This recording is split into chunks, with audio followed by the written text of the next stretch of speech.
Ladies and gentlemen, thank you for checking out the YouTube channel today, The Study of Antiquity and the Middle Ages. I'm your host today, and I'm actually joined by a special co-host from our Facebook page and Facebook group, The Study of Antiquity and the Middle Ages.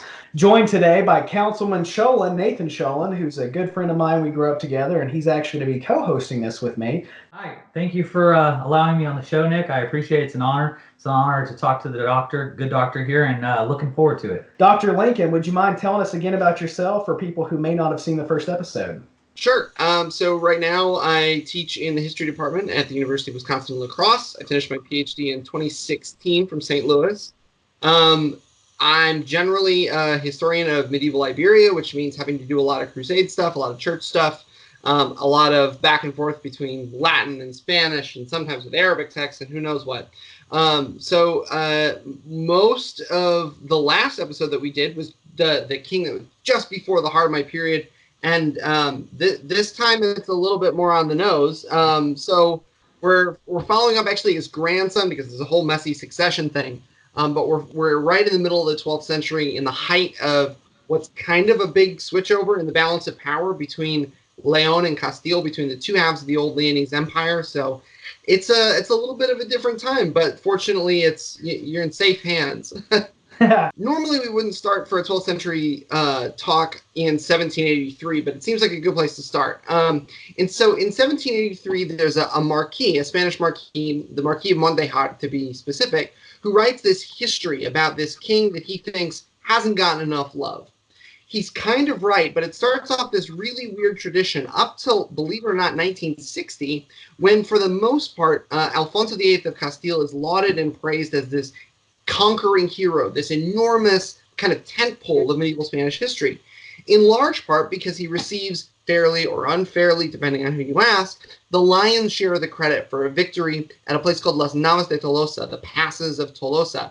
Not the Tolosa, not Toulouse in southern France, but a similarly named little town that probably has its name connected in some fashion to these memories of when the Visigothic kings had held both sides of the Pyrenees. It's nowhere near that by the 12th century, but it's one of those times that has a very similar name. In fact, the Marquis of Montejar's efforts are not the first to remember Alfonso VIII. A couple centuries earlier, believe it or not, a nun who happened to be a member of the royal family, because sometimes that happens, called Anna of Austria, writes a history of Alfonso VIII, where she actually specifically praises his virtues and miracles, to use the Spanish title, the virtues and miracles of Alfonso VIII, because she's trying to get him canonized, that is, made a saint. She failed, he's not a saint, but those same early efforts eventually resulted, among other things, in the examination of the remains of Fernando III, his grandson, in Sevilla. They actually do kind of an autopsy. I've actually called it a hagiopsy, because it's not really an autopsy, but it's a little bit more sophisticated and scientific than examining a normal dead saint's remains. And so after examining him, they canonize him, and it starts this whole new kind of fascination with what we understand as the medieval world, but of course it was never called that, right? That's an invention of Petrarch, and it doesn't really catch on very quickly. So who is this guy? Why is somebody trying to make him a saint? Why is somebody trying to write this massive history of him? Why is it? I wish I had them with me, but there's actually a 3-volume history of Alfonso VIII and all the documents. It's not all documents. It's actually about another 100 or so that we found, but a pretty good sample, spanning over 3,500 pages in Spanish. It's called El Reino de Castilla and la Época de Alfonso el Capo, the Kingdom of Castile and the Reign of Alfonso VIII. And it's about 12 pages of research book, and the rest are more or less the edited documents. Prolific, long-reigning king. So where do we get started when we've got 3,500 pages at minimum of material to work on? I think we should start with Orphan. Normally, they're not a very good place to start unless you're writing fiction, right? A good Orphan story is a really prominent moment, right? You got, depending on which version of the story, you've got Sargon of Akkad floating down the river in Mesopotamia in a basket made of reeds and then being found, right? You've got the same story for Moses, the same story for Mithras. You've got all kinds of really great orphans. But normally, when it's an orphan in a period of political tumult, that's not a good sign. In 1155, a little boy is born to a prince. That's not necessarily remarkable, but when that prince happens to be the eldest son of a man who has perhaps the largest impact on medieval Iberian history to that point, Alfonso VII, the emperor, about whom, of course, we've talked before, Nick. Alfonso VII's oldest son, Sancho, who is at this point the cadet king of Nájera, sort of title in waiting before he becomes King of Castile upon his father's death. So not only is there an older son, there's a younger son in Fernando II, soon to be King of León, at this point King of Galicia. So there are two sons, one of whom already has a son of his own. Things are looking really good in 1155.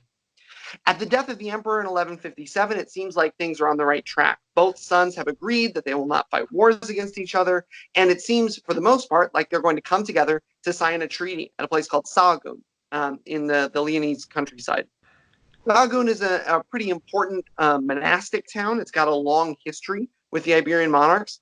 And when the two brothers come together, Sancho comes out, according to the portrait painted of him by Rodrigo Jimenez de Rada, later the Archbishop of Toledo and a sort of great historian of the 13th century. Sancho is the shining king, the pinnacle of everything that an Iberian king should be. His younger brother Fernando comes in rather dirty and smelling like he's just come off the farm, at least according to Rodrigo's portrait, but we'll get to Rodrigo perhaps in a future video. Sancho looks like he's going to be the dominant partner in this little fraternity of kings that they've got. But he dies rather unexpectedly, leaving behind a 3.5-year-old son who is orphaned because his wife, probably a few months earlier, although we're not entirely sure, the records are not great on this, probably dies giving birth to a second son. Either there are real complications with the pregnancy, and so both die at the same time, or she's so weakened by a pregnancy that it results in the death of her child that she too falls soon after. So now we've got a boy king, all of about 3.5. I like to imagine that potty training probably is a little bit later in the medieval world, so literally a king still in diapers. And he has no immediate family. He has an uncle in Fernando II, and he has a great uncle who happens to be the Bishop of Palencia. His name is Ramon de Minerva. He is by far a controversial figure. Some have said that he was rarely a bishop and most of the time a count, and others have said that he was exactly the kind of bishop his age needed. I tend to think he was probably the bishop his age needed, given that he quickly tries to take custody of his young great-nephew. Except there are some problems. See, Sancho III, Sancho his father, had decided that in order to keep the aristocracy from fighting over his son while he was falling sick, he had one great family, the Lara, take possession of the sort of governmental functions, and the other great family, the Castro, take care of some of the more tutelage functions, raising the king. And so by keeping these two aristocratic families at bay, he hoped things would be at least a little bit more calm. Unfortunately, neither the Castro nor the Lara, for all of their administrative and aristocratic cachet, could prevent the King of León from quickly asserting his right as the uncle of this younger, now junior partner in the King of Castile. And so Fernando II very quickly takes over a lot of the administrative functions of the kingship. And it seems essentially like a puppet government is holding sway in Castile for most of Alfonso VIII's young life. Now, it's worth remembering that Alfonso VIII isn't alone. He does have a great uncle, the Bishop of Palencia. His godfather, Carabruno, who seems to have been at the very least a canon of Toledo when the young king was baptized and probably fast-tracked for the episcopacy, had now become the Bishop of Sigüenza. And the church itself has a strong interest in trying to contain any kind of Leonese incursions into the kingdom, and they're really trying to hold things together for him. About 8 years after Alfonso is first made king, albeit sort of king in waiting, his minority has a lot of real challenges here. And the historical records are so muddy that Peter Linehan has written off the period as a kind of gray zone where we can't really figure out what's exactly going on, because the records are either confused or they make things up or they simply don't survive. The number of documents for Alfonso's reign is somewhere in the thousands. And in this early period, we've got only a few dozen every other year or so. And so it's a pretty difficult period to pin down. Fortunately, though, by 1166, it seems that some of the nobility and most of the bishops have come together around the idea that this young boy, Alfonso VIII, probably is their future. He seems to have survived all of the problems of infancy and youth. We know that most medieval children, if they make it to about 10, are probably good for a while. Most of the childhood diseases, they will have survived by that point. And that's not always as guaranteed as we like it to be, right? We're used to thinking of maternal mortality as higher, and it certainly was. But so too was the mortality rate for young children. One of the challenges for Alfonso is that by 1166, with all of these aristocrats and bishops coalescing around him, they're trying to start to figure out, okay, how do we take a little bit more control of the kingdom? How do we push the Leonese back across the northwestern border? How do we push the Navarrese back across the northeastern border? How do we capitalize on the fact that Sancho III had been promised and had received the allegiance of one of the last Taifa kings in the second Taifa period, a man by the name of Ibn Mardanish, although contemporary Iberian chroniclers in Latin and then later in Castilian will call him Rex Lupus, El Rey Lobo, the Wolf King. Ibn Mardanish of Mercia seems to have at the very least kept the Almohads at bay, which is fortunate because while Alfonso was trying to collect aristocrats and bishops around him, some of the problems on the southern border that he would later become famous for handling at Las Navas, and albeit with some difficulty at Alarcos as well, some of those things were able to sort of be put on the back burner. In 1166, the bishops and aristocrats come together at Segovia. They can't come together at Toledo, even though the archbishop is leading the gathering, because the Leonese have control over Toledo, and what they're planning will probably upset the king of León. At Segovia, they actually say that anyone who swears allegiance to the King Alfonso and his kingdom deserves all of the traditional rights and privileges of their lordship. But they also say that anyone who rides in service of Alfonso in order to push back anyone who's invaded his lands should deserve a crusade indulgence, just as though they had gone to Jerusalem. Now, that seems like a small thing, right? Connecting royal majesty with any kind of religious privilege. But it seems to be the first time that a crusade indulgence has been given for an explicitly political purpose of one Christian king against another. This is something that will come up a couple of times in Alfonso VIII's life, but this is the very first. At Segovia, it seems that the Count of Lara seems to have collected a force to try and push the Leonese back. He's ultimately unsuccessful. And in this process, it really starts to show that Alfonso, granted, he is at this point barely 11, is starting to figure out his kingship. So much so that a few years later, he has a kind of coming out party. This famous Cortes of Burgos in 1169 sees a young boy go from orphan to European monarch par excellence. Everyone is sort of expecting at this point that he'll do the traditional Iberian custom of finding a neighboring princess, perhaps Aragonese, perhaps Navarrese, maybe even, dare we suggest it, Portuguese, so that we have sort of an alliance that'll keep his neighbors from attacking him, right? And most of the time in the Iberian Middle Ages, Christian kings are fighting each other as often as they're fighting Muslim leaders to the south, and so this is a real concern.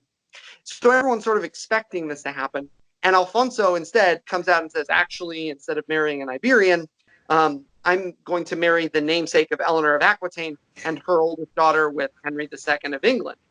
Now, that seems like a shall we say, power move in this period, but it's even more than that.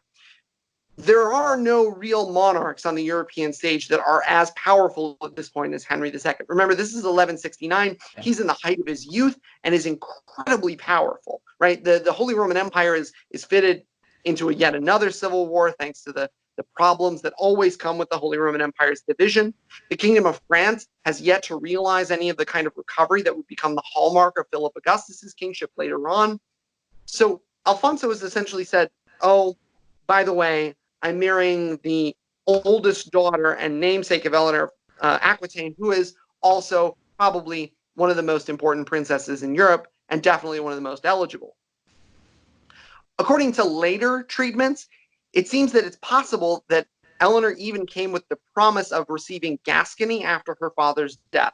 There's a little bit of debate on this question. Jose Cerda and Martin Alvira, among others, have noted that the attempt to recover Gascony, about which we'll talk later in the early 13th century, seems to have actually been rooted in this early marriage.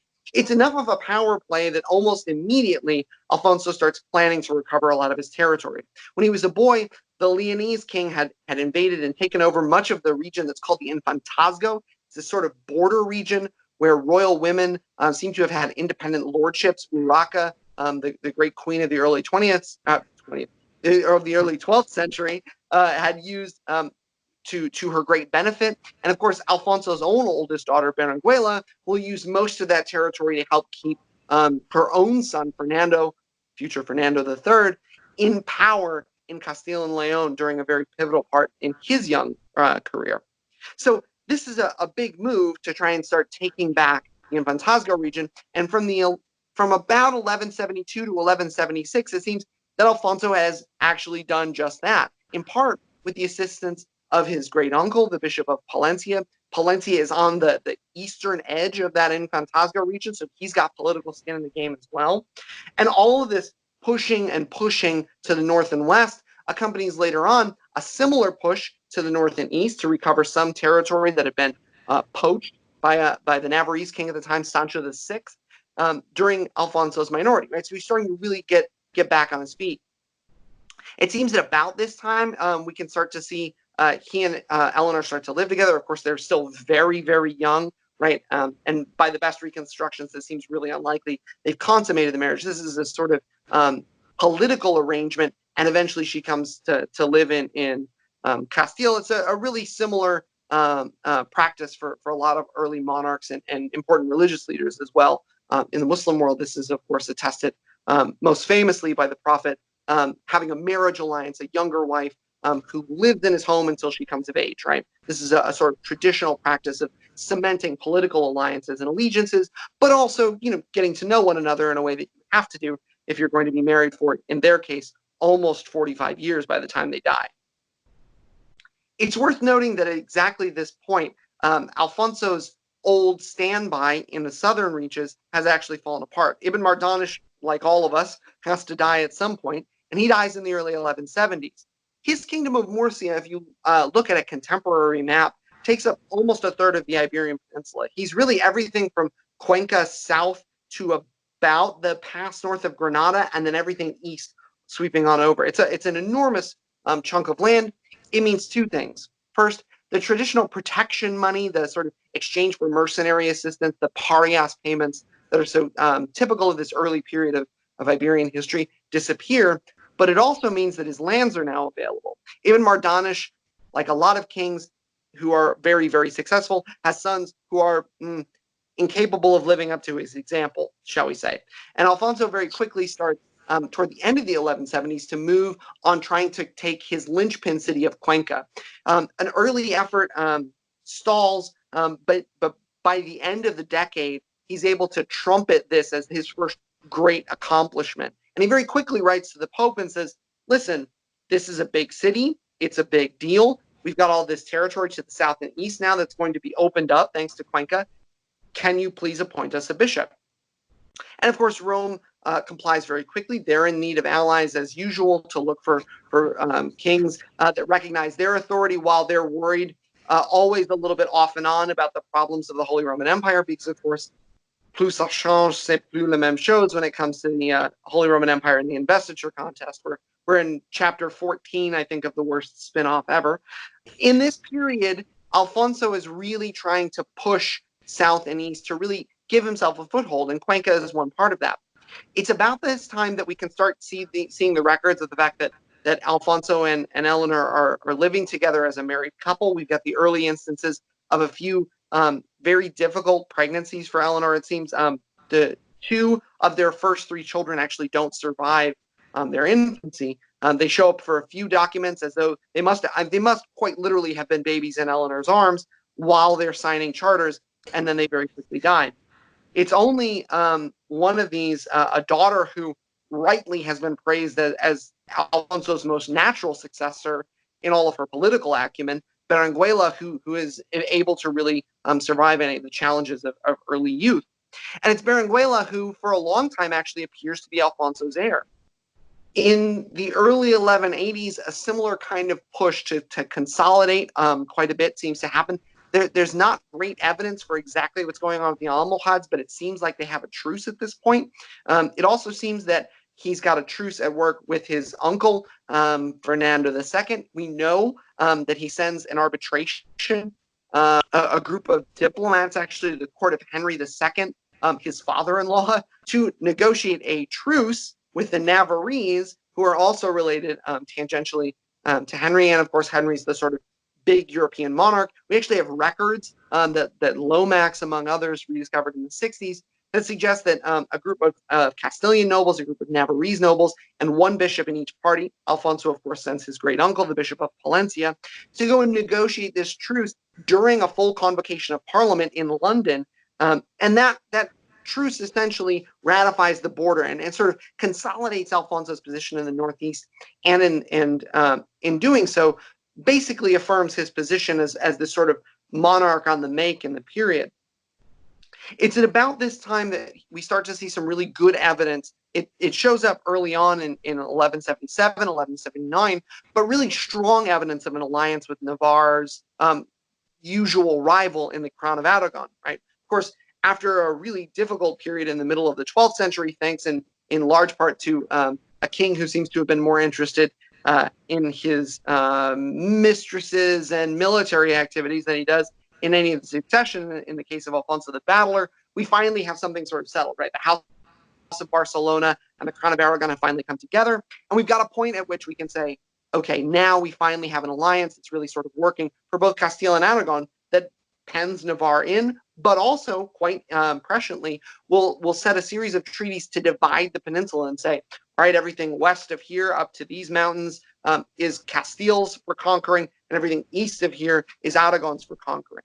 And in doing so, they start to seem to form up a real friendship. Martin Elvira has noted that the friendship between Alfonso II of Aragon and his younger Castilian cousin Alfonso VIII seems to have been genuine, that they were actually kings who were friends, and that they seem to have had a genuine both political and personal relationship that was fruitful for both.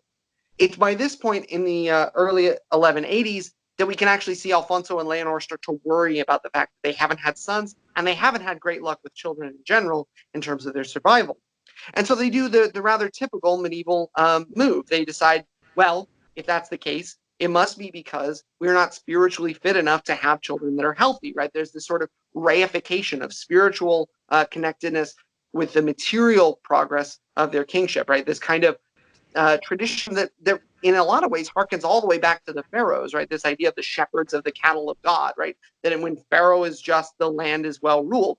So too with the Castilians, but rather than building a temple to Ra, we'll instead see Alfonso and Leonor build a new monastery at a place called Las Huelgas outside Burgos. In fact, if you go on the pilgrimage route through the Camino de Santiago from east to west and you pass through Burgos, you'll go by the cathedral, and Las Huelgas is just across the bridge. It's very walkable even today, and it's a rather beautiful little monastery.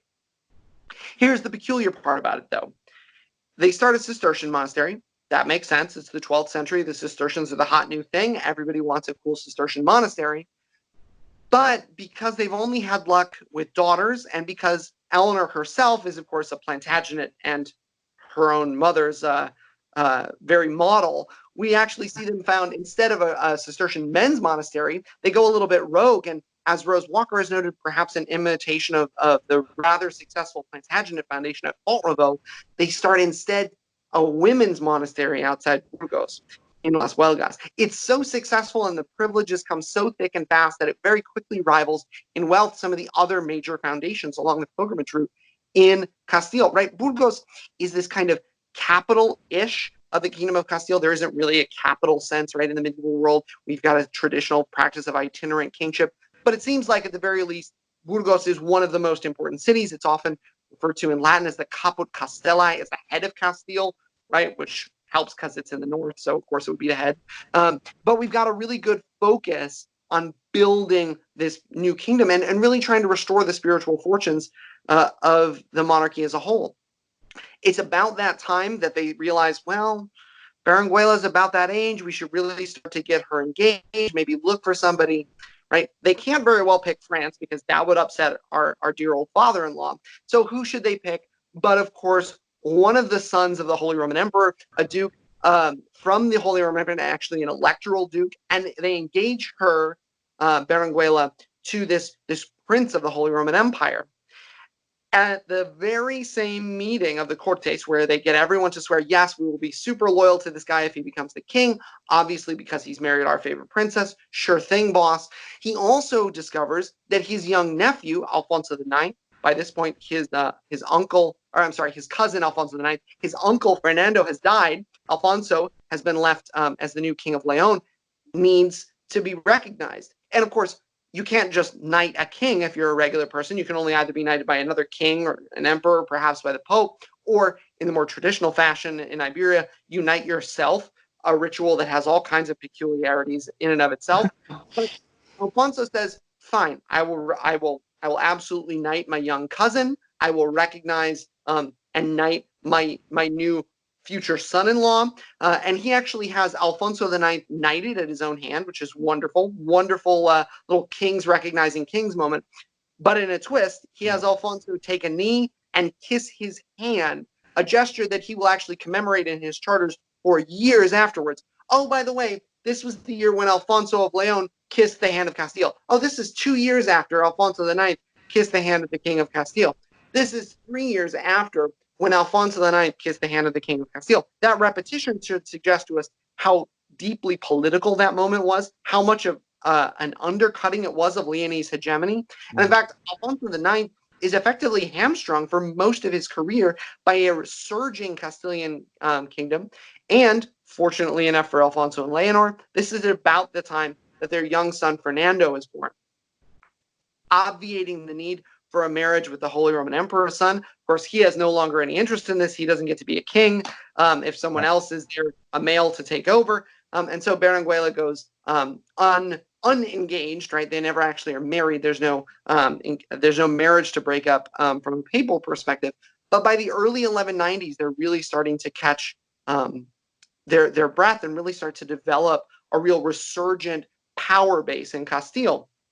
It's at about this point in the early 1180s that we start to see some positioning towards really building momentum towards taking back big portions of Al-Andalus. Or, of course, they have these historical memories, albeit heavily layered with propaganda of this idea that actually they're really Visigoths. Of course, there's no evidence to suggest that they are Visigoths. And of course, because they're Visigoths, again, they're not Visigoths. They just pretend they are when it's politically necessary.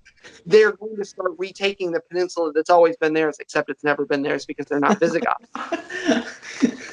Like in the 1180s, they actually start to figure out ways to build a launching pad for those campaigns. Alfonso realizes that the quickest way to get territory that León and Navarre, and even Aragon, if he's a little nervous about his friend, can't poach is by asking the Pope to make it a diocese, right? If he does that, then he looks really great. Hey, I added another diocese. Isn't this awesome? And then it also gives him political capital to spend with the papacy when it comes to his other projects. He proposes a new diocese to be carved out of the Diocese of Avila. Avila is in a weird position here. They're not actually subject to the archbishops of Toledo, first and foremost, but rather to Santiago de Compostela, which is a long way away. But because Compostela has the rights of Merida, the old Visigothic diocese, has this sort of connection to this area, Avila's territory is growing bigger and bigger. Of course, the men of Avila are famous for their adventuring exploits, as Jim Powers, of course, noted in his wonderful book, A Society Organized for War. And in that whole process of building a new diocese out of an old one, he causes a little bit of a problem with Santiago, but he so quickly endows it with so much territory that this new diocese, he originally wants to call it Ambrosia, but that doesn't really stick. Instead, they make a pun that they want this place to be pleasing to God and man. And of course, the word Placencia sort of has this kind of idea of pleasantness in its etymology, and it's Placencia that eventually sticks and becomes a launching pad. So now they've got southeastern bulwark in Cuenca, they've got the due south in Toledo, and now they've got southwest in Placencia, blocking any Leonese advancement, because, of course, the Leonese can't really go through Portugal to get into Al-Andalus. Right. It's a big point in the 1190s that Alfonso has really got to start thinking about what his big project in Andalusia is going to be. He knows that the real problem is that if he goes on a campaign, it is almost certain that the Kingdom of León is going to invade. He's just sure of it, both because he's humiliated his cousin not too long ago by making him kneel and kiss his hand, but also because that's what happens, right? When there's a big war in Al-Andalus, one Iberian kingdom will attack the other. In the early 1190s, then, a legate comes to the peninsula, a papal legate, right? A cardinal, this case, the Cardinal of Sant'Angelo, Gregory, who's actually the Pope's own nephew, his biological nephew. It's not a sort of familiar thing. He's his actual nephew. Gregory negotiates a really important treaty at Tordeumos, which says, listen, León, you're going to put 5 cities in trust. Castile is going to put 5 cities in trust. We'll name trustees for the other sides. They'll hold those cities. Whoever breaks the truce, you lose your 5 cities first. Mm-hmm. And it's that sort of game of chicken that Alfonso feels confident enough with this treaty that he's able to launch a big campaign against the Almohads. Of course, he can't break the truce himself. He instead, knowing that the truce is going to be up in probably 1195, he instead lets the Archbishop of Toledo, a young nobleman, Martín López de Pisuerga, who's actually the son of one of his most important nobles, probably one of his best generals as well, leads a massive cavalry raid on Sevilla. The contemporary Arabic and Latin accounts make it very clear that this is devastating. There are parts of Sevilla's, the Atarife, which is the sort of northeastern suburbs of Sevilla in the period, are on fire. And Martín López de Pisuerga, the archbishop, comes back at the head of this army laden with booty, right? It's a cavalry raid in traditional Iberian custom.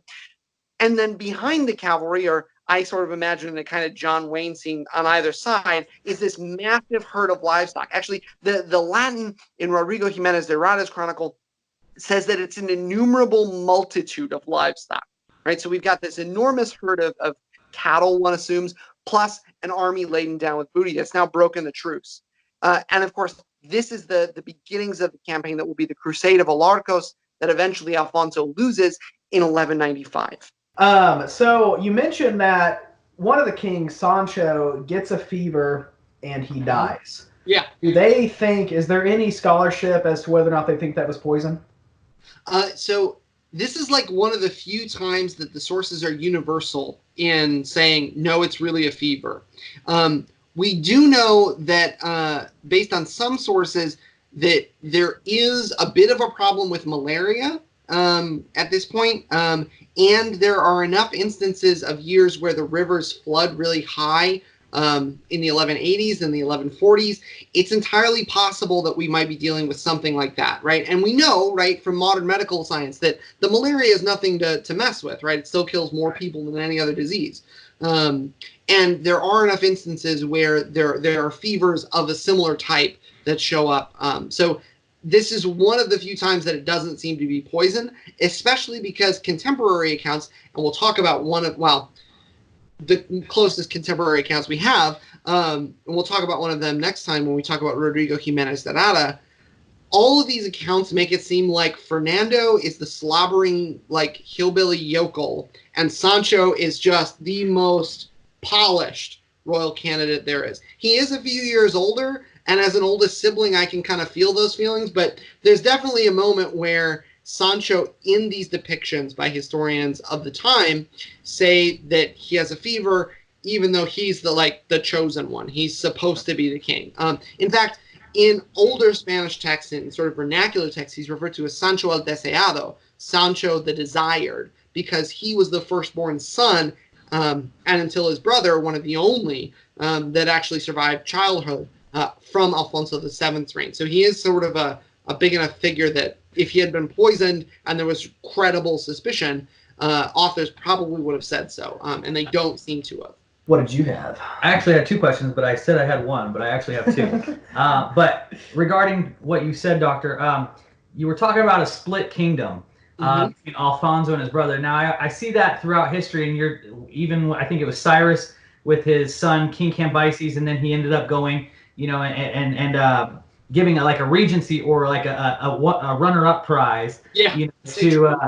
To Badia, so it seems like it's a theme throughout history. Can you expound on that? Why they do that? Was it just like a runner-up prize for a secondary son? No, that's a good question. So one of the challenges that I think we have is that we're conditioned to think that primogeniture is normal for kingship, right? That this idea of giving to your firstborn everything, right, is normal. I think it's less normal than we make it out to be, in large part because for a lot of reasons, right, the tradition of Anglo French scholarship that has sort of, in a lot of ways, informed our popular imagination in English-speaking countries has put this huge prize on being firstborn, right? We know that before his older brother Arthur dies, Henry VIII is supposed to just be like this cool prince that hangs around and like writes letters and stuff, right? And that goes a little bit differently, right? As we know. But I think this idea of partible inheritance makes a lot of sense if we remember that there are these really old ingrained notions of thought, like, I mean, down to the parable of the prodigal son, right, of fathers dividing inheritances, right? That's a thing, and we're conditioned to think that monarchy must be different, right?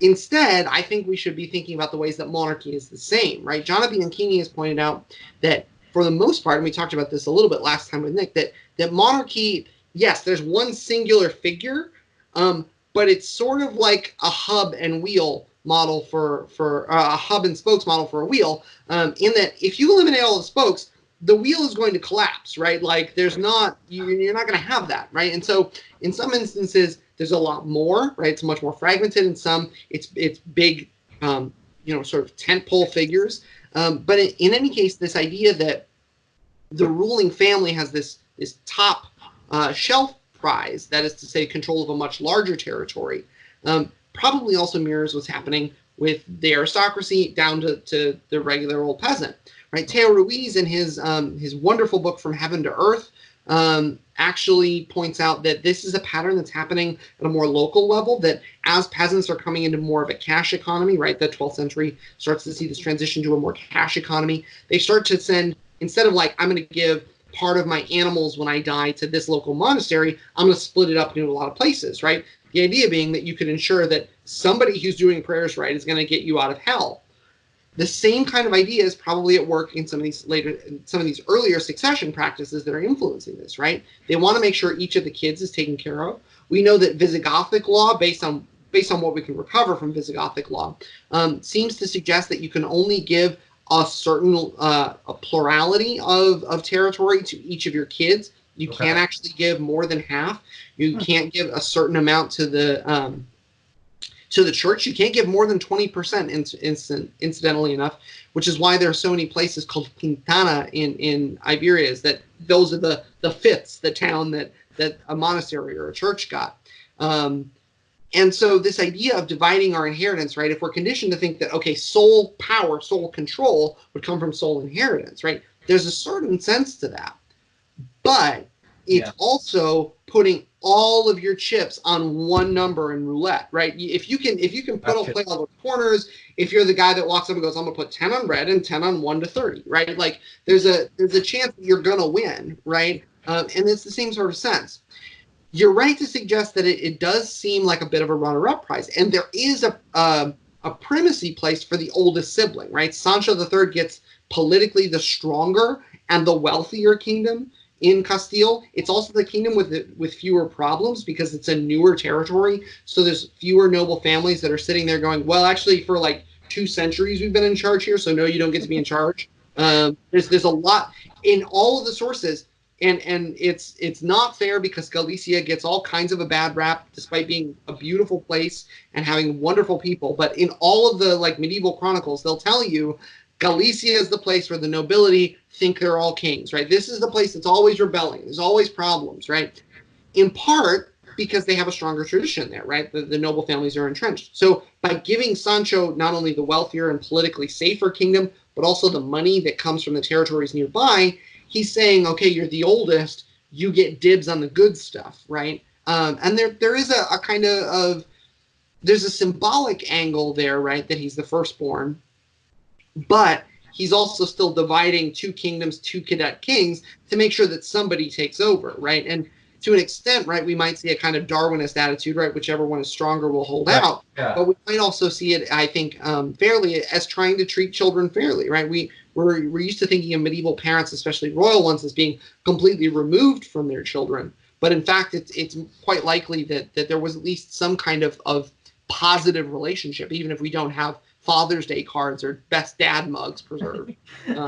Here's half a kingdom, you know. Yeah. Well, I mean, it's not bad, right? Especially when we remember, and as Nick can tell you, one of the things that happens is that royal daughters, and Berenguela is an exception here, royal daughters, we always seem to have one, if not multiple daughters in the borderlands between León and Castile occupying this Infantazgo region, where by being perpetually unmarried and controlling monasteries and churches in between, instead of being anointed, right, basically being baptized into their kingship, right, there's a kind of way that these separated women who occupy this important lordship status on the frontier, doing their own thing and also saying, like, this is how important our family is. I can be this unmarried virgin who's in charge of things, in a kind of Maria-mimetic feeling, right? There's a real angle there, so that even unmarried daughters have an important place. Now, granted, as we'll talk about, Alfonso's daughters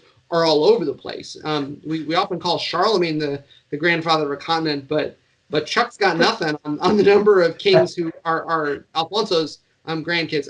In all seriousness, I mean, granted, the better claim is for Henry Plantagenet, because if he's everywhere, including with other people's wives. But there's a real point at which we can see these kind of family networks at work. And the division between Fernando and Sancho is just another chapter of this long history of separating the territories and recombining them. So much so that it's only Alfonso's grandson, Alfonso of Castile's grandson, Alfonso of León's son, because things are about to get a little bit Habsburg, where when Fernando actually finally takes over the kingdom of León from his father, when his father dies in 1230, he has to get his sisters and his younger brother separate lordships. He has to get his Portuguese sisters, half-sisters, some dower territories where they can basically do their own thing for a while, and he has to give his brother an important lordship in Molina, which is in the southeastern part of Castile,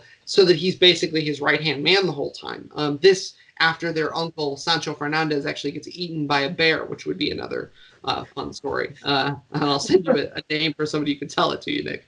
But there's enough of this partible inheritance stuff to where it is, in some senses, a runner-up prize. But in some senses, it's also a recognition that, kids aren't always the same and you can't treat them all the same, but you should at least try and be fair to them, right? And there's kind of a fairness angle, at least when it comes to males amongst the royal succession. Yeah.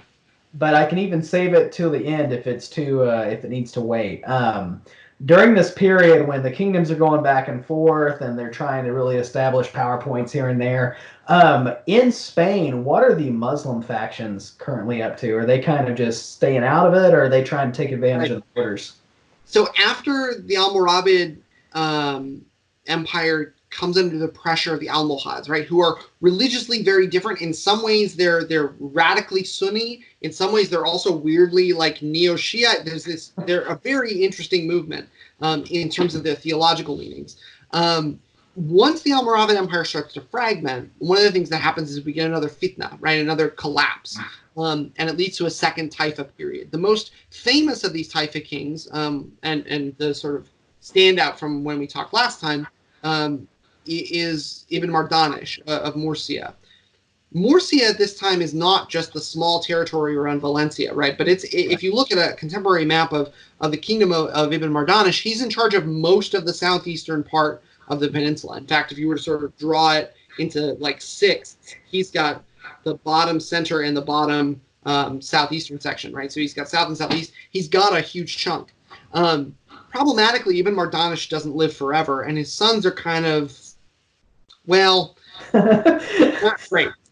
They quickly go over to the Almohad side, and the Almohads really take up a really intense militancy towards trying to secure Al-Andalus, but also they push much farther east than the Almoravids ever had. In fact, at the time of the death of one of the caliphs in the middle of the 12th century, the Almohads probably controlled the territorially largest empire under direct control, right? So leaving aside the theoretical sovereignty of the Abbasids and all of the things that are going on with Salah ad-Din toward the end of the 12th century, there is a claim that they're controlling at least the largest Mediterranean empire. So they're pushing in really significant ways back against different political and theological opponents within their contemporaries in Al-Andalus, but they're not insignificant by any means, right? So when Alfonso is defeated in 1195, it's a real defeat. This is not, in fact, according to the analysis of Sam Conadera, we could be talking about almost 70 to 80% casualties based on the commanders for the military orders, the native military orders, right? And if your special forces units are seeing that kind of casualty number, you're probably in trouble, right? Those are not guys that usually lose, right? In fact, we know that at Alarcos, 2 bishops died on the field. We know that the Bishop of Segovia and the Bishop of Avila both died. And that's saying something because they also are from the towns that have probably the largest urban militias based on James Powers' work.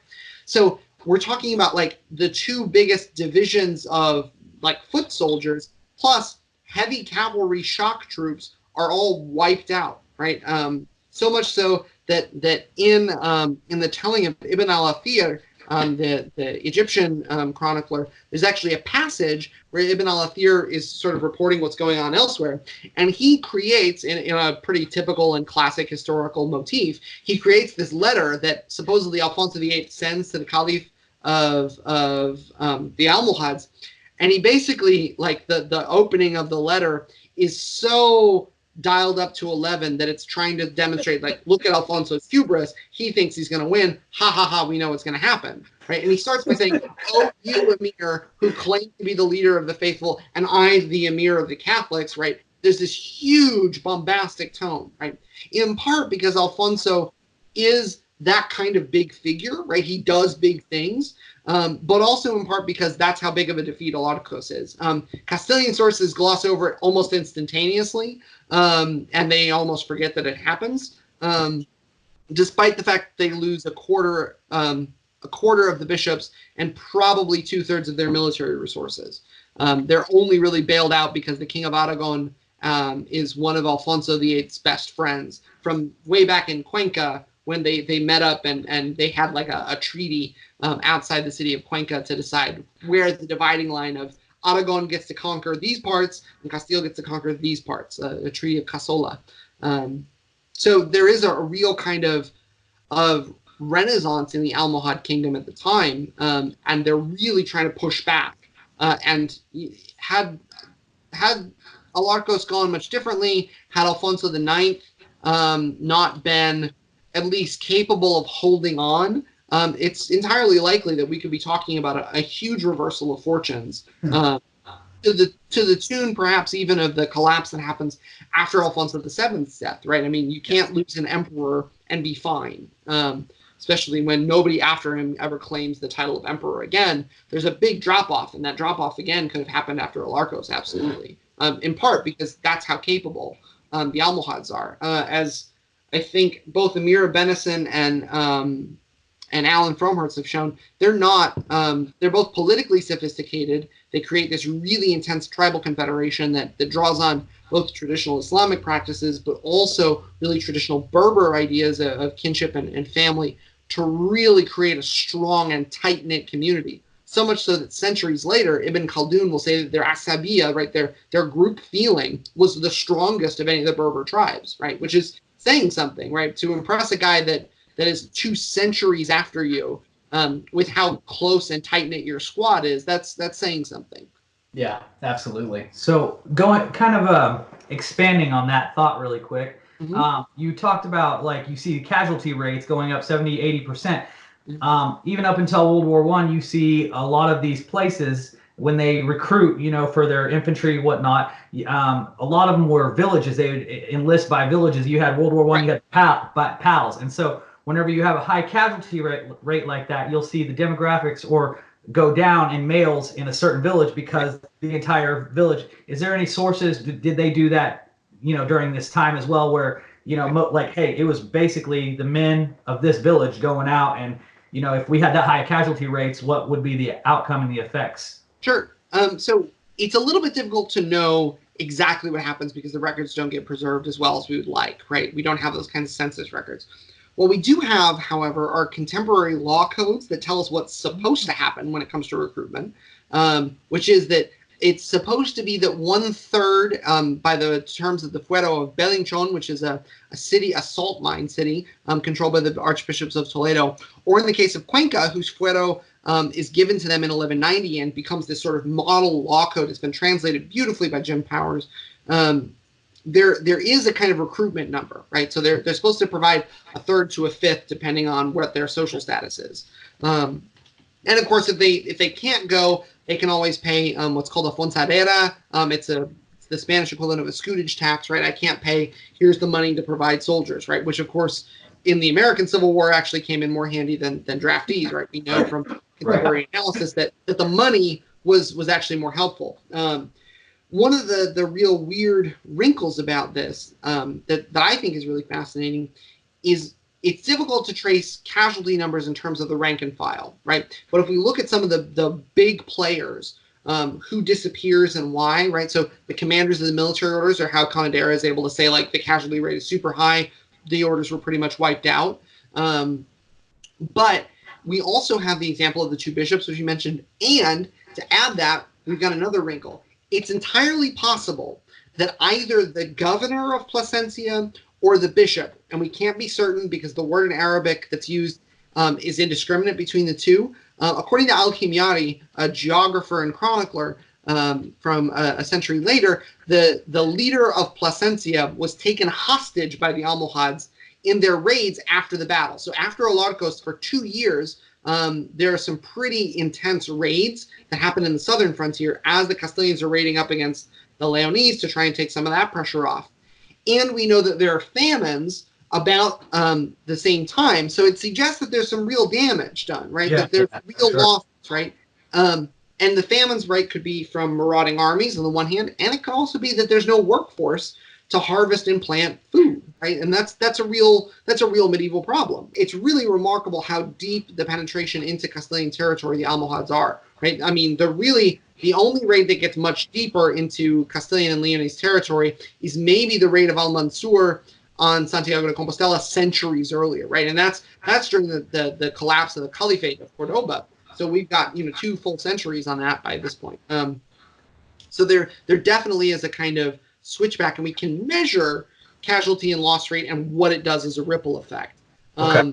But it's not. I mean, unfortunately, we don't have like headstones where we can say like, wow, there are 138 people that died here. We do have some of the crowd counting numbers, right?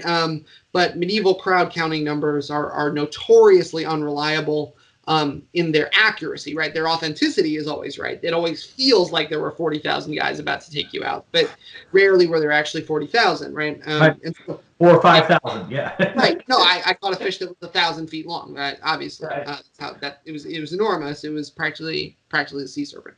But there's a real marked change in this period that shows how much of a loss Castile has suffered in the period. So it's not something we can count well, but it's something that we can say, in terms of losses, right? This is a double frowny face. This is a double frowny face loss for sure. So in short, if the military orders got wiped out like that, then the foot soldier casualties would have been insane. Like realistically, One would think. I mean, yeah. we know that they're routed completely at Alarcos, and that it's a really big problem. Oh yeah. And we can measure that both by the Alfonso needs to call in help, so he calls it in from Aragon, his treaty partner, and then a couple of years. So it takes a couple of years, right? Presumably they're like redeeming hostages, right? And this is also the early period where the groundwork is being laid for the Order of Merced, which is literally the Order of Mercy in Spanish, but it's for redeeming captives. It's an entire religious order that's sole purpose is to raise money to redeem captives, right? In part because the crusading movement is going really badly in the east, but also because there's a real problem in the Iberian Peninsula that hostages are better than casualties, right? That's true throughout the medieval world. That's why medieval swords aren't very sharp, right? Except for at the pointy end, right? That's why the bolt of the blade is durable, right? It's not a sharp brittle. It's basically a big long club, right? So there's kind of an angle to be worked there when it comes to hostage taking, and we know that there are real problems because by the time those hostages are redeemed, the first thing Alfonso does is look for territory that he can poach from somebody else who has wronged him. Mm-hmm. Traditionally, the person that he takes that territory from is from the King of Navarra, right? Which doesn't seem like the obvious villain here. You would think it'd be his cousin, Alfonso of León. But according to some legends, and it's not well attested, we don't have good evidence for it, but there is a legend that Sanchos VII of Navarra, who at his death is probably north of 6'6", based on the measurements of his femur, and paleoanthropologists have some pretty good measurements based on femurs that will say, this is probably how tall someone was. By the end of his life, he apparently couldn't leave his castle because the doors weren't big enough. He'd gotten too big for families. But, if you imagine a world where almost everyone is 5'6", a guy that's, 6'9", 6'10", 350, 450, right? We're starting to talk about, what it would look like if I decided to go up against Andre the Giant, right? Like, that's not going to go well. Right. He's was apparently a wonderful human being and decidedly very French in his hospitality, but it's still not going to end well for me, right? He has the whole main event of WrestleMania 3 to himself. One of the challenges there is that Sancho seems to have spent some of his youth in service as a mercenary for the Almohads. We know that this is a normal thing. Michael Lauer has shown that there is some evidence that Christian mercenaries serving in North Africa and Al-Andalus were paid and paid well. It's quite likely that that's actually what the parias payments are, is a kind of mercenary stipend where we're going to pay you this money so that when we need you, you'll send forces to help us, sort of a retainer. It seems that could have happened. The sources aren't great for it. It's probably been overblown in some of its legendary treatments, but nevertheless, it's a territory that's poachable and that isn't going to violate treaties with Aragon. And so they take over enormous parts of the territory in the northeast of Castile, what is the southwest of Navarra, some of the wealthier territories with a lot of vineyards and a lot of really good farmland. Also on the pilgrimage route, so in all of the taxes and stipends and endowments that come with the churches in those regions. It's successful enough that Alfonso is able to really start recovering most of his territory. And because he's got a son now, he can start thinking about, like, okay, what's my next step? I've got a son. His name is Fernando because, of course, his name is Fernando. It's the same 5 names all over again. And by this point, he also is about to have another son in the early part of the 13th century, a son named Henry after his father-in-law. It's the first time we get a Henry or an Enrique in Iberian history. And it's about the turn of the 13th century where a couple of things start to become really noticeable. First, we can start to really notice a population of troubadours. This is probably true in the late 1180s, probably true the whole time Eleanor Plantagenet's there because she's Eleanor of Aquitaine's daughter. But we do know that there's a sizable troubadour population that's moving in and around the Kingdom of Castile. It's probably also through those troubadours and through other Plantagenet family networks that Alfonso learns that his brother-in-law Richard has died and that his brother-in-law John is a moron, or effective, or pick an adjective, right? We know that John by this point has lost Normandy because Richard pawned it or sold it or whatever to Philip Augustus. We know that Philip Augustus is making serious inroads to try and pressure the counts of Toulouse to come on side. Of course, that's going to break out in a crusade in a couple of years. But right before the Albigensian Crusade, a really astonishing thing happens. Now remember, there's the Kingdom of Navarra, the Crown of Aragon, which controls most of Catalonia, and which has marriage ties to the south of France. For a couple of years, the King of Castile is also in charge of Gascony. Not the Basque country, but Gascony on the other side of the border, right? In part because they claim that Eleanor of Aquitaine is supposed to receive, or Eleanor of Aquitaine was supposed to have given over to Leonor as her dowry the territories of Gascony, right? So that whole duchy is supposed to come over to the Castilians for Eleanor to give over to her daughters, to her sons. Obviously, this is not something the Plantagenets are going to let happen. But for a couple of years, actually, the territories of Gascony seem to be sending some kind of payments. We also see a couple of instances of bishops from the region showing up in Alfonso's documents. So there does seem to be some real political interest. It's also at about this time that Prince Fernando is getting to the point where, okay, he's in his teens. We're probably safe. Let's start looking for a princess.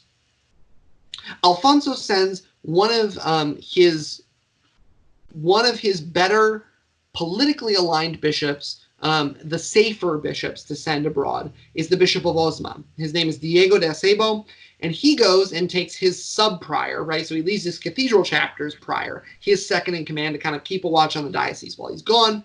They've been hanging out in Gascony enough so they've got some idea of where they're going. They go to Denmark. They go to Denmark in search of a princess who's actually the granddaughter of the King of Denmark and the daughter of a count whose nickname is Siegfried of Orlemund.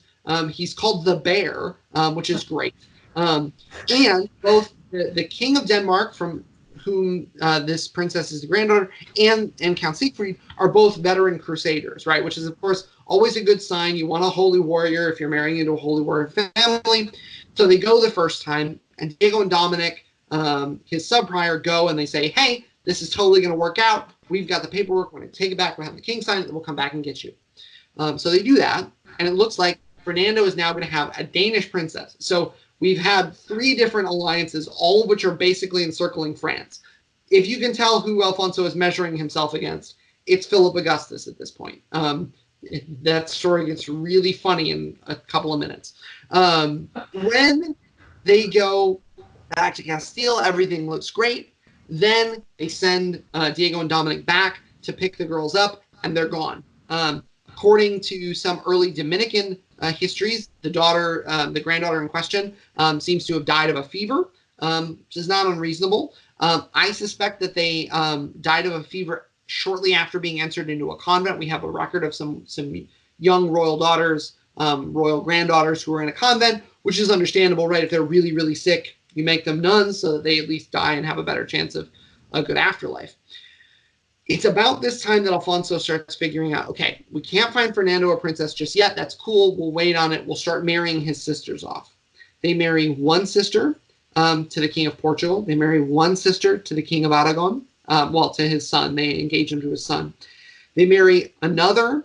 Her name is Blanca. She marries Louis VIII, the oldest son of Philip Augustus. She is Blanche of Castile. Her name is Blanca, not Blanche. She's not French.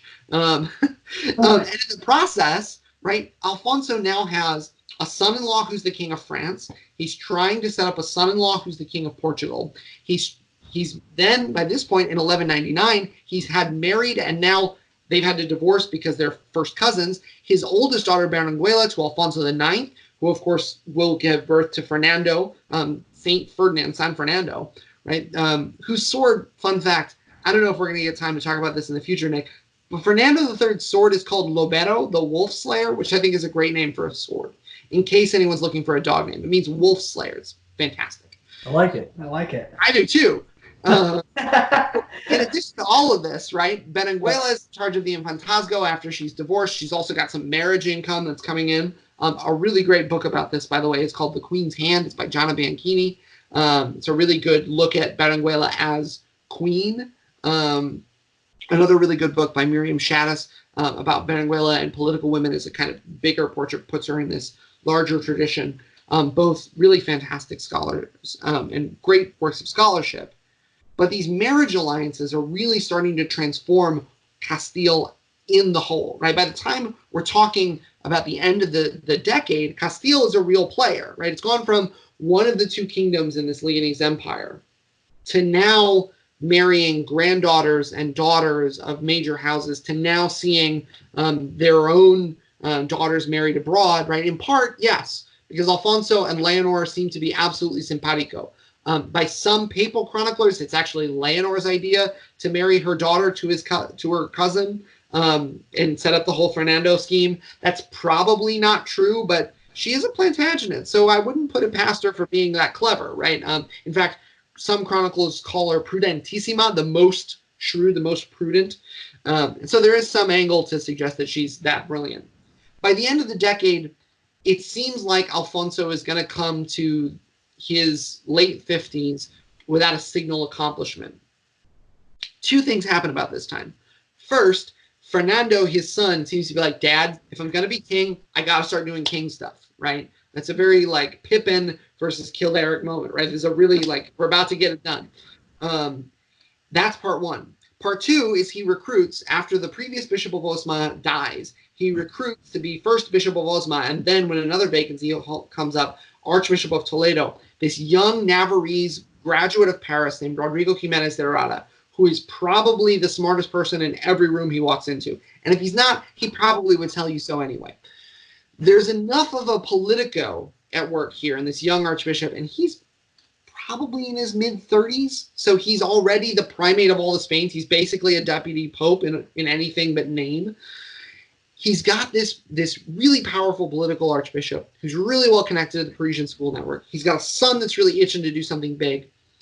And either the son convinces the archbishop or the archbishop convinces the son to write to the pope and say, listen, Innocent III, you are the guy. We know it, you know it, everybody knows it. Wouldn't it be great if we had this awesome crusade here?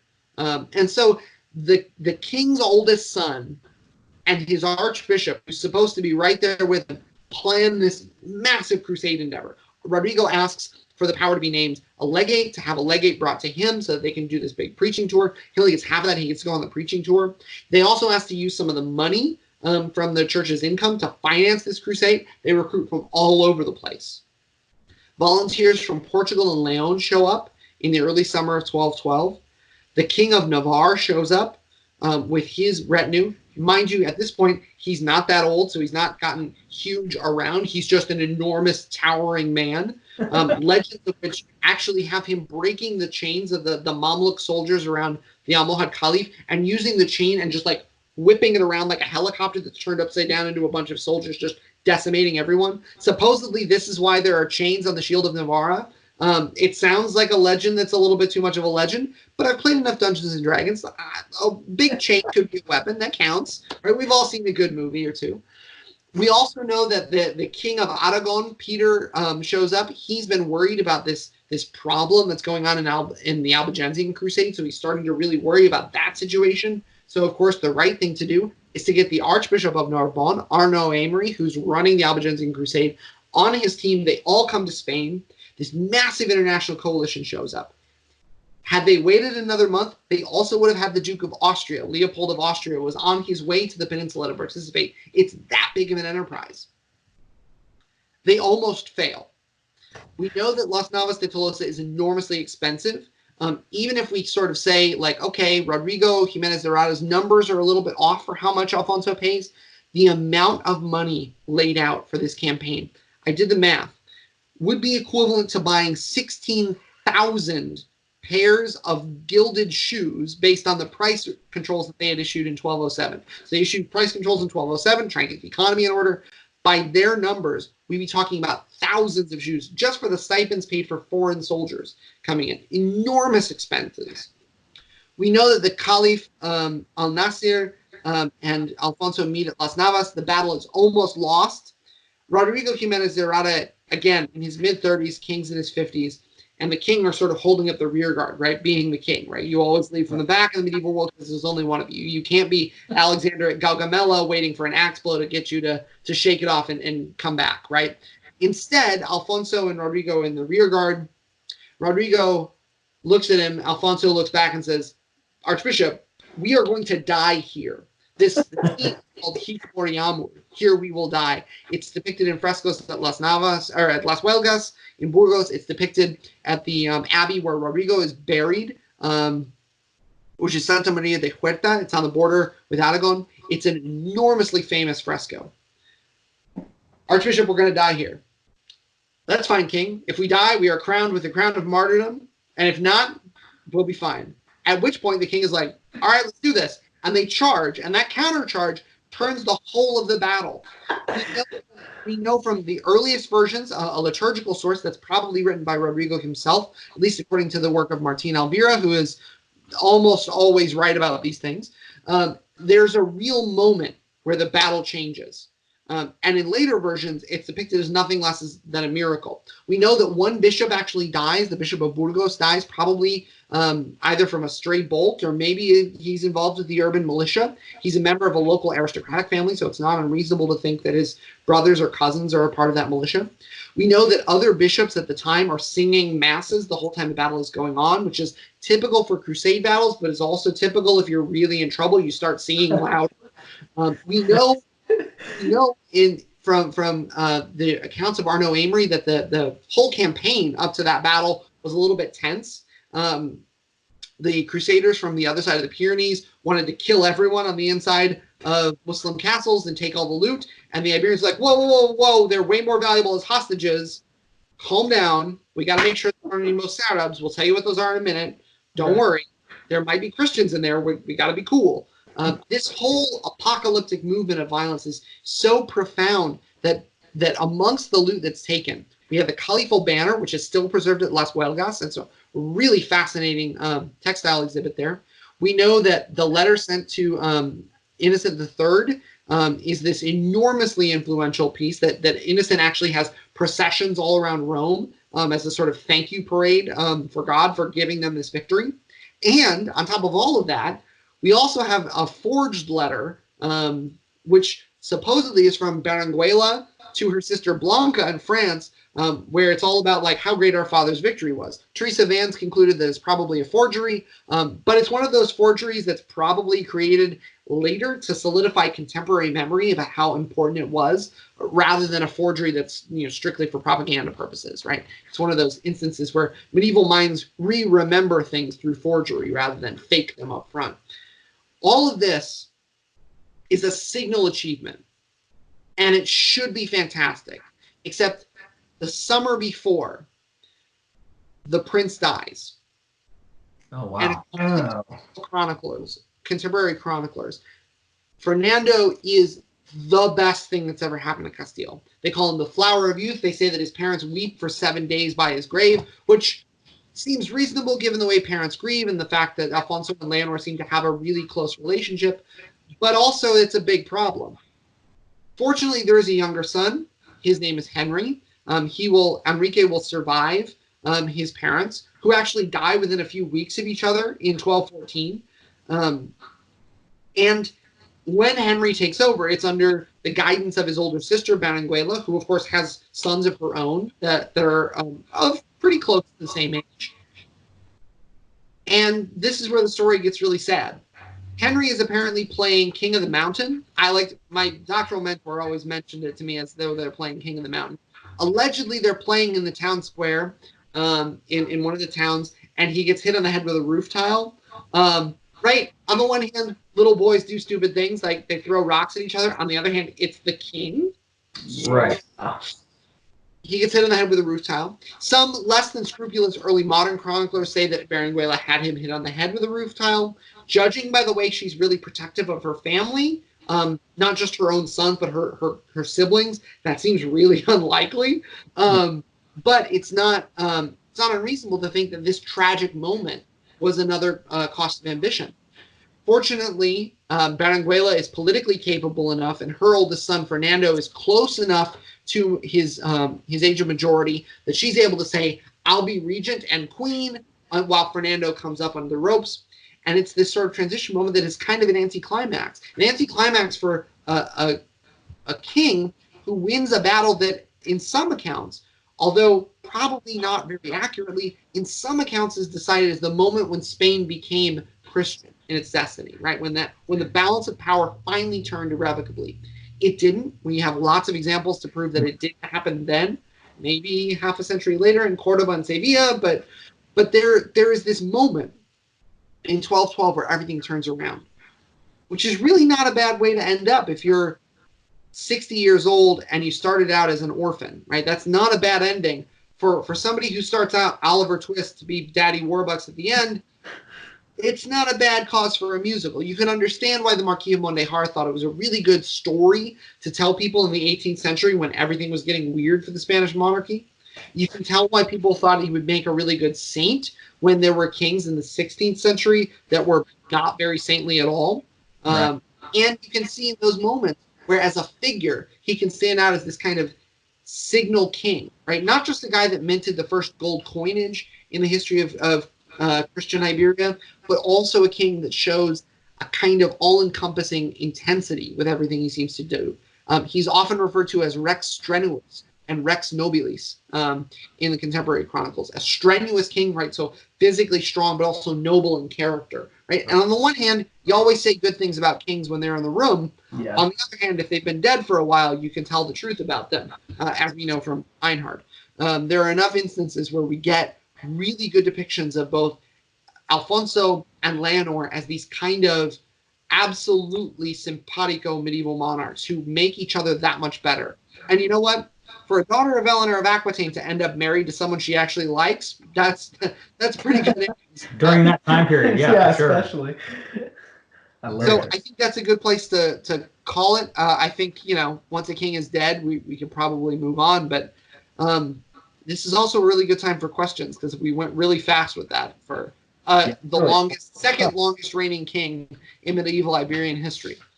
So, question really quick, kind of not switching gears, but going off, we've been talking about the political atmosphere of the time, and there's a saying, in war, there's profit. Right. We have that going on, but where was most of their treasury at, their imports, their exports, their tariffs? Where was their, because this entire time it cost money to raise armies, and some of it, as we talked about, had, crusades and financing. Right. But as a kingdom, where was their money coming from exactly? Sure. So that's a good question. So there are a couple of places where it shows up, right? In the first, we have to remember that minting money, right, in this point is metal in specie, right? So it's physical material wealth in your hand. It's this much, it weighs this much. One of the things that Alfonso does very early on in his reign, probably at the suggestion of his great uncle, the Bishop of Palencia, is to start a fair, right? And what we know from contemporary examples in the Champagne, right, is that when you start these big trade fairs, right, yes, you're getting a lower return for taxable revenue on each good that's brought in, but because the volume is so much higher, you can get in a lot of money, right, which is always useful. Right, so he starts a fair at San Zoilo de Carrion. It's probably the first fair in León, Castile that's continually operating. You can still go there. So that's part one. We also know that a lot of the money that's coming in then gets turned into both a more stable silver currency. But as I said, he's actually the first Iberian king to mint, Iberian Christian king to mint gold coins. And they're almost entire. They're as pure as you can get in the medieval world for gold coins. And he does two things when he does that, right? So he knows that he's made gold coins, right? But how is anybody going to trust them, right? No Christian Iberian king has made gold coins for a while. Here's how he does it. He finds the most successful gold currency nearby, which happens to be a kind of Almoravid takeoff of Abbasid gold coins. So he's making knockoff Arabic gold coins, which hopefully, if the magic of video editing works out, Nick can put a picture of these gold dinars up. They are immaculate. One of the things that you'll notice is that here at the top part on the obverse, so the front side, it'll actually say in Arabic, Anfus Amir Catholicon, Alfonso, Emir of the Catholics, which is a bit of a big title because usually that's how they refer to the Pope. But it's a little bit halvesies. And the size of the gold coins is of such a weight that it becomes kind of a gold standard, for most of the Iberian Peninsula, right? Other kings will imitate it and other kings will take after it. In part, the cost for making that money, right, and selling that currency once you make it, right, you sell it at a slightly higher rate than it costs. Right, so you make a little bit of money there. The other way that we're also seeing a lot of traffic is that there's a couple of overseas ports. We start to see some instances of export goods, especially in like wool and that sort of thing. But all of the pilgrimage route, right? And this is interesting. So pilgrims don't pay taxes, right? Okay. But like any tourist, just because you're not paying taxes doesn't mean you're not spending money, right? Right, So this is huge. There's albergues, so pilgrimage hostels. We have hospitals and hostels all over the pilgrimage routes. And while most people think of the pilgrimage route to Santiago as having like one or two paths through the Pyrenees and then knitting together through most of northern Iberia, it's not that simple, right? All those pilgrimage routes, all of those old Roman roads come with import and export taxes. They come with all of the small nickel and dime stuff that we sort of think about as the bedrock of a medieval tax system. On top of that, they also have a number of taxes that are typical for frontier communities, one of which we already mentioned, the fonsadera, is a kind of defense tax, right? So when the army isn't being levied, right, it's still sort of nominally levied to rebuild the walls, right, which makes sense. And if you think about walls the size of those in Avila or even the old walls in Toledo, right, those are substantial fortifications, right? They require not a little upkeep, especially if you think about the rivers rising and falling and draining stuff away. That's not small. So all of those taxes come into play. On top of all of that, one of the things that makes medieval Iberia often a marker for probably one of the more tolerant civilizations or civilizational networks in the medieval world, in part because there are, we know, Muslims and Jews who are allowed to live in the Kingdom of Castile. In fact, one of the more interesting examples is that the king gives the right, tax rights to the Jewries of Palencia to the bishop in the late 1170s. Maya Soifer Irish has done some really cool work on the Jewries of Castile, and it actually shows pretty substantial trade networks, commercial networks, right? We know that until Thomas Aquinas figures out a loophole in lending law, that Jews are the only ones who are allowed to lend money and interest, right? And people need credit to buy and sell things. So the tax rights over the protection of the Jewries, right? And we should use protection in a kind of mafioso sense, right? It's protection until you need something, and then it's extortion. Those taxes are all coming to the king, right? Sometimes he'll give some of those taxes away to local figures to get them on his team, but that's another part of it, right? On top of all of that, we also have to remember that kings, except in ecclesiastical cases, are the kind of supreme appellate jurisdiction, right? And it's really, really easy to just decide everything is capital punishment, but it's really not very profitable. So we know that when the king is issuing fueros to all of these individual towns, one of the things he'll say is that whatever fines are assigned, a certain portion goes to the king. A fifth, a half, a tenth, some portion goes to the king, right? So whatever it is, the king gets a little share of it. Some of these are absolutely hilarious. So, for example, in the Fuero of Palencia, right, where the king's great uncle is the bishop, and in fact, it's this great uncle who gives the Fuero, the local law code, right? So imagine if you just like, here are all the laws for our town. That's a pretty profound gesture. To have the king then say, yep, those are the laws. So the king gets a share of all the revenues in Palencia. One of the laws, and it's given its own sentence, is that anyone who's, there's no good way to put around this, and I'll try to self-censor as much as I can so that Nick doesn't get demonetized. Anyone who throws feces, it doesn't specify human, animal, anyone who throws feces into the head or face of another person should pay 100 maravedíes, those gold 3-ounce coins that we mentioned. Now, we can't say with certainty that the exact cost of gold today is the spending power of the medieval world, but 320 ounces of gold. Wow. Ain't cheap, right? No. Now, if we assume that this is the 25 to life thing and that most criminal offenders, if they show contrition, are given a lighter sentence, a lighter fine, you're not going to try and fine someone out of their house and home, unless, of course, you're a bad guy in like a police procedural drama, right? That even if they're paying half of that, that's still an enormous fee. Yeah. And the law code then says, also, you should pay the same thing if you dunk someone's head into the river, which I think tells us what they were mostly using the river for.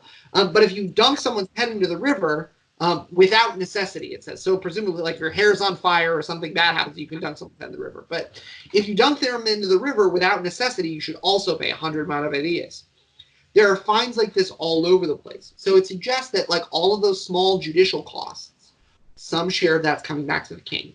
In addition to his own funeral rents on lands he owns outright or shares of land he owns outright, We also know that one of the big industries for regional and international consumption is that Castile has a lot of really good salt mines, especially at Medina Celi and Belinchon.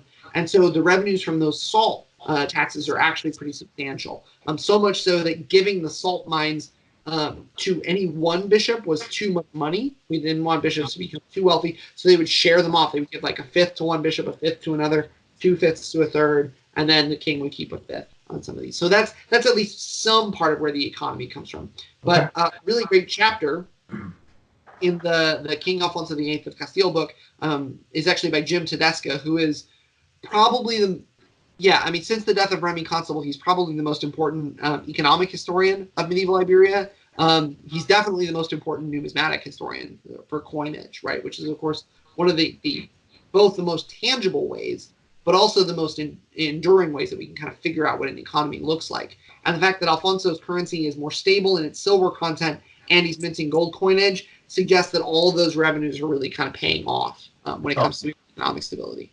That's awesome. That's very interesting. Yeah. And just for our subscribers, I'm going to go ahead and show this off real quick. I actually just got my copy and I'm really excited.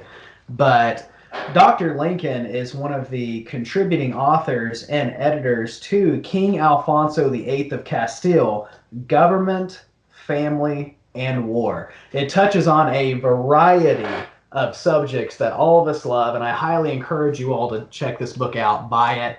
I'm actually going to include a link to it below in the video description.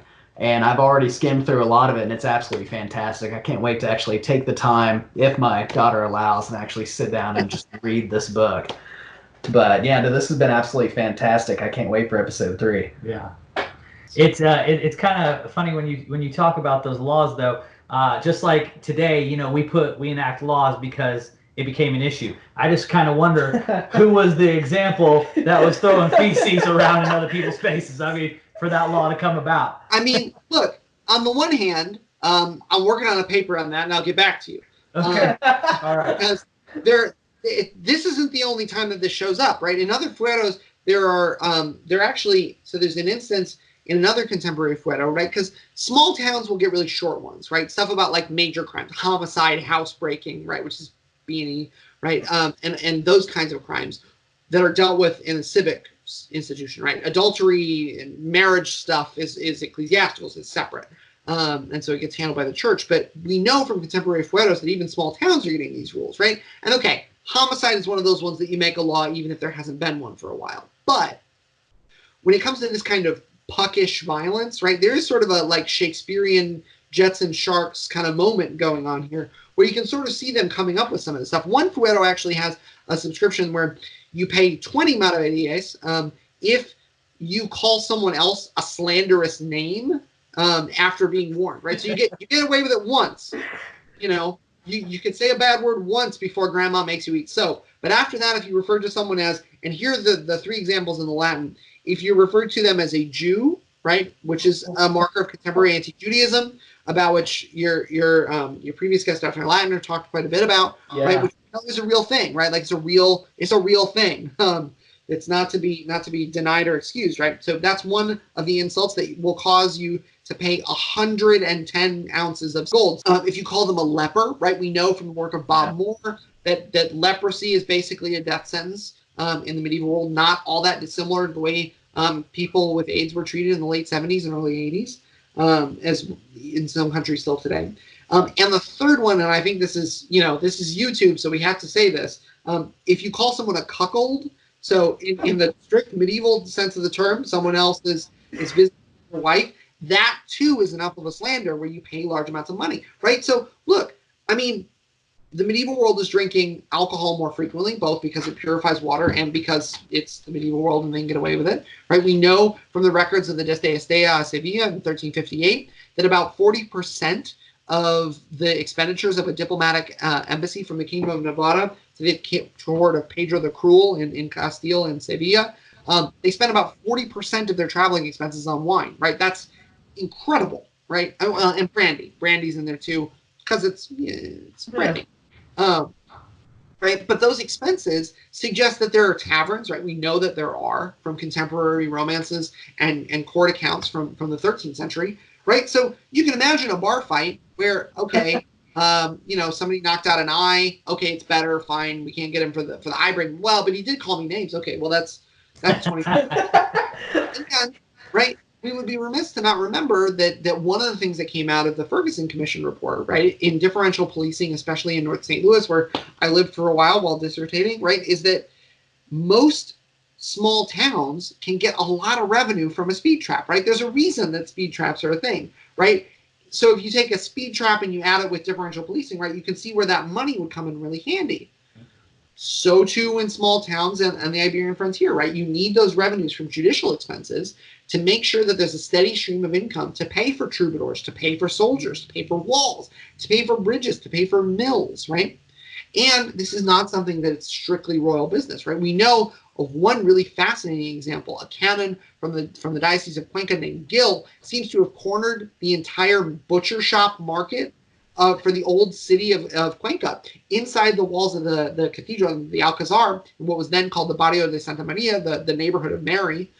He seems to have owned at least 10 of the market tables and 4 butcher shops, right? Which in a city that size is pretty much having sole ownership of all the meat franchises for Christians, presumably, that there would be different butchers for kosher and halal meat, right? So we've got one guy dominating the production of all of this commerce. And the only reason we know about it is because he gives it all back to the cathedral and says, hey, make sure somebody prays for me after I'm gone.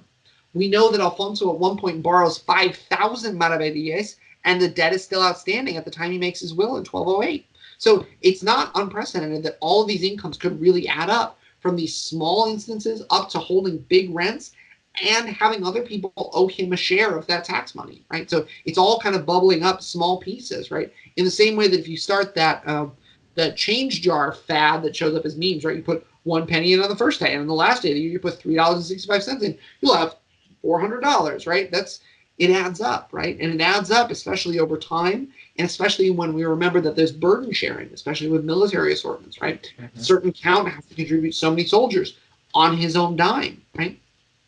It can really kind of contribute to the huge outlay of all of these resources. And it's one of the things that I think makes this really long reign. I mean, he starts as king, right, as the book lays out, and ends 56 years is a really long time to be king. It's something we lose sight of with Elizabeth II being in charge of England forever and ever. But there's only one king who lives longer than Alfonso, and it happens to be a man that he'll marry some of his children to, in James I of Aragon, right, who is himself this enormous figure, and who has more than a few problems with his own crusades and commercial exploits.